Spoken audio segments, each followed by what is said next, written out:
Yang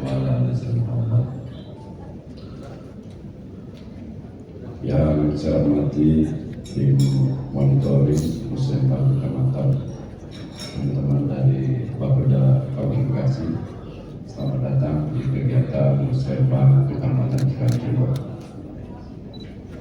Yang saya hormati rekan speaker, saya Kecamatan Timur, Kepala PT Dinas Instansi Wilayah Kecamatan Timur, Pak Lurah dan Ibu, teman-teman Kepala Desa dan Ibu Pak Sekjam, teman-teman BPD, Karang Taruna, LPM, tokoh masyarakat, Ormana, serta hadirin semua tamu undangan yang tentu saja saya hormati. Puji syukur sekali lagi kita panjatkan kepada Allah Subhanahu wa Ta'ala karena dalam pagi yang ceria ini kita bisa melaksanakan kegiatan Muslimbang tingkat Kecamatan Cikarang Timur dalam keadaan yang baik, bahagia dan ceria. Tadi kita lihat adik-adik menari penuh semangat. Tadi saya hormati, dalam muslimbang kali ini kita punya tema peningkatan pelayanan publik, perekonomian yang berdaya saing, dan infrastruktur pelayanan dasar inklusif dan berkelanjutan. Inklusif artinya menyeluruh, menciptakan semua masyarakat. Pelaksanaan muslimbang kali ini dilaksanakan pada tanggal 17 dan bertempat di Hotel Sakura. Beberapa hal yang dapat saya sampaikan. Pertama, saya akan sampaikan secara umum kondisi jalan, kondisi infrastruktur baik rusak ringan maupun rusak berat secara umum saja. Nanti secara detail akan dibacakan oleh Pak Sekjam. Adapun kondisi jalan desa di Kecamatan Cikarang Timur sampai saat ini kondisi baik, itu 37,6 km. Kondisi rusak ringan 20,4 km. Kondisi rusak berat 22,5 km. Adapun kondisi jalan lingkungan secara umum dapat kita sampaikan bahwa kondisi baik itu 73,4 km. Kondisi rusak ringan itu 32,3 km. Kondisi rusak berat 24,3 km. Itu dalam sisi jalan yang ada di Cikarang Timur. Belum infrastruktur lain, sekolah, infrastruktur saluran air, nanti mungkin secara detail akan disampaikan oleh Pak Sekda. Di sini saya hanya akan menyampaikan secara umum bahwa seperti apa yang tadi kita lakukan, menyanyikan lagu Indonesia Raya, kita merasa di situ begitu sayang, begitu cinta terhadap tumpah darah kita, dan begitu kita berjanji untuk berkontribusi sebagai anak bangsa. Tapi sayangnya sama ketika kita sholat, bahwa dalam 5 menit itu kita begitu takut akan Tuhan, tapi setelah itu kita lupa untuk apa kita diciptakan. Hadirin yang saya hormati, di sini saya mengajak bahwa kita yang berkumpul di sini diberikan nikmat, rahmat yang lebih oleh Allah Subhanahu wa Ta'ala, sehingga kita diberi beban sebagai orang, sebagai hamba yang memikirkan untuk orang, hamba yang patut kita pikirkan.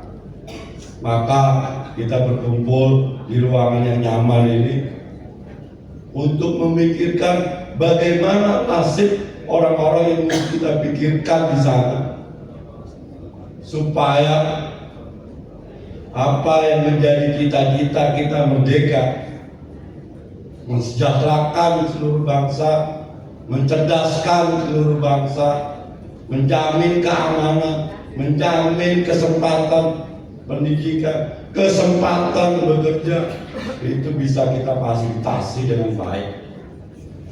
Karena berdasarkan obrolan di depan tadi, Majapahit untuk mencapai kemasannya menjelang 100 tahun, maka Indonesia pun mencanangkan kemasannya 100 tahun pada saat 2045. Tapi jangan lupa Majapahit runtuh di 150 tahun akibat perang saudara. Yang ingin saya sampaikan adalah mulai hari ini, saat ini, kita jangan terlalu percaya diri bahwa 50-100 tahun lagi Indonesia akan tetap ada. Jika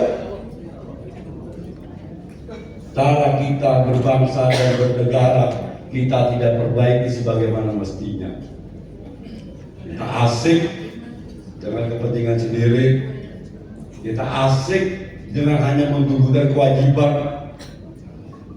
padahal kita tahu bahwa suatu kegiatan wajib hukumnya berdampak terhadap struktur, berdampak terhadap organisasi, berdampak kepada masyarakat. Kita selama ini masih hanya melaksanakan kegiatan untuk menggugurkan kewajiban.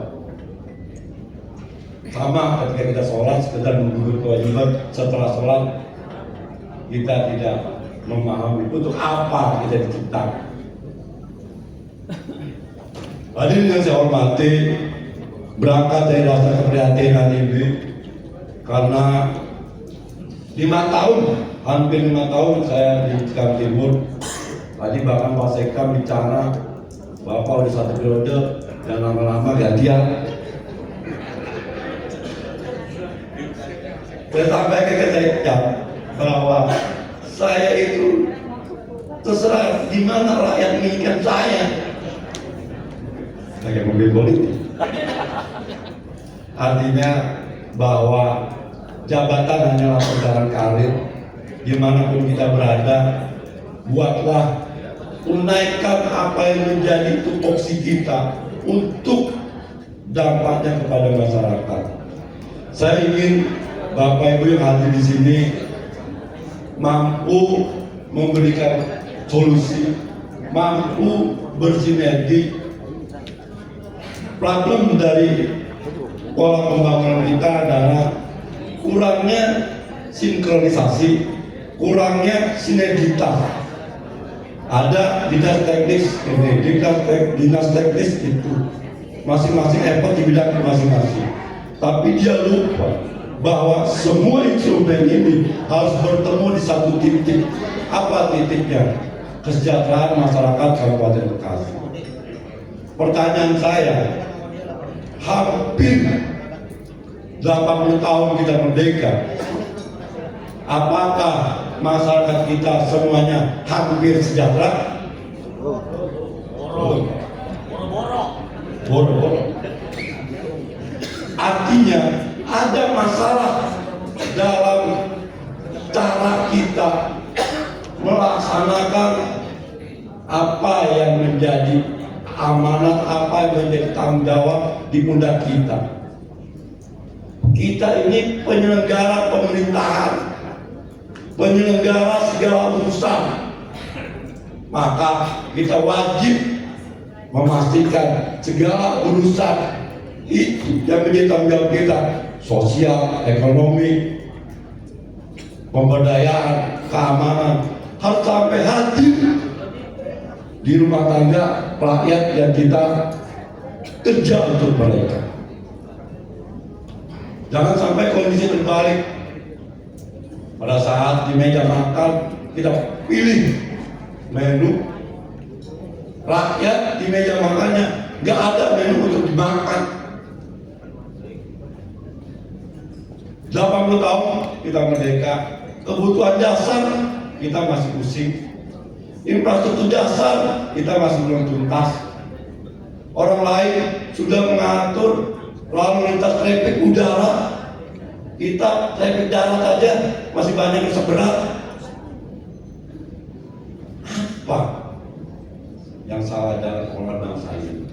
Tentunya kita sebagai ASN, sebagai orang yang diberi kepercayaan penyelenggara pemerintah baik di tingkat kabupaten, kecamatan maupun desa kelurahan, menyadari posisi kita harus mampu membawa perubahan, harus mampu memastikan masyarakat kita tidak lagi sulit, tidak lagi sulit makan, tidak lagi sulit mencari pekerjaan, tidak lagi hidup dalam ketakutan.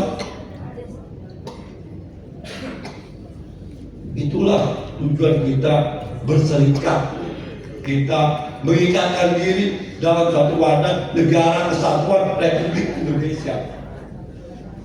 Jangan sampai banyak tangisan di kuburan para pejuang kita melihat ini semua. Kita berjuang dalam kondisi yang aman. Mereka berjuang bertaruh nyawa untuk membuat kita hidup lebih baik dari mereka. Apa hasilnya saat ini? Kita hanya tinggal enak, masa ngisi aja kita nggak mampu. Bertahun-tahun kita bicara ini, kapan selesainya? Sementara kita membangun hanya fokus pada infrastruktur. Padahal tujuan membangun bukan benda Pak, manusianya, penikmatnya. Karena penikmatnya manusianya. Manusianya harus berdaya, sejahtera, cerdas, agamis. Infrastruktur bisa dinikmati oleh mereka. Buat apa jalan bagus, rumah doyong, jalan bagus, dapur nggak ngebut.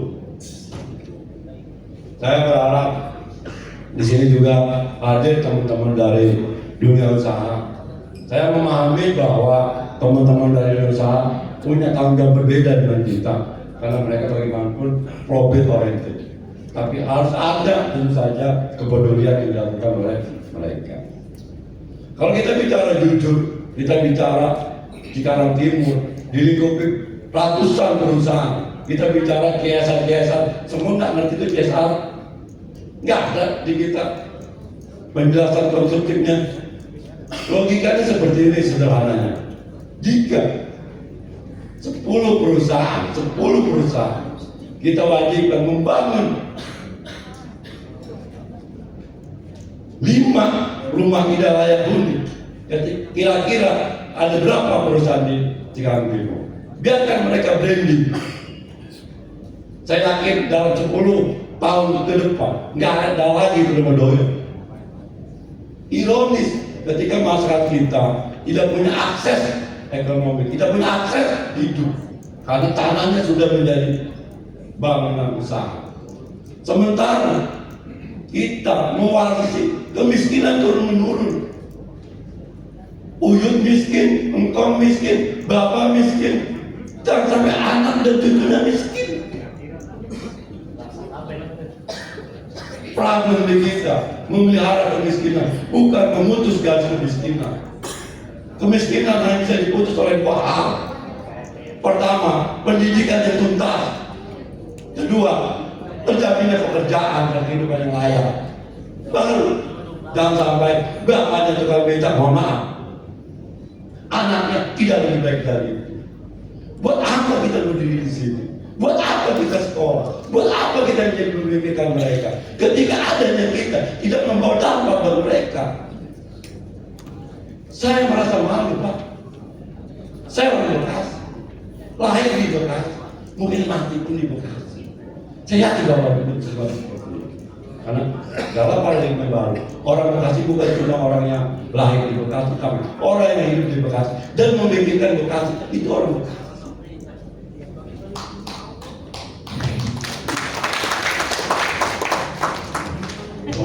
saya ingin ke depan ada solusi-solusi yang baik, bagaimana mengatasi kemiskinan, bagaimana mengatasi praktek pendidikan. Donasi nggak dilihat lagi, di dona itu ada nggak sekolahannya, main donasi aja, bikin orang tua pusing hidup keliling.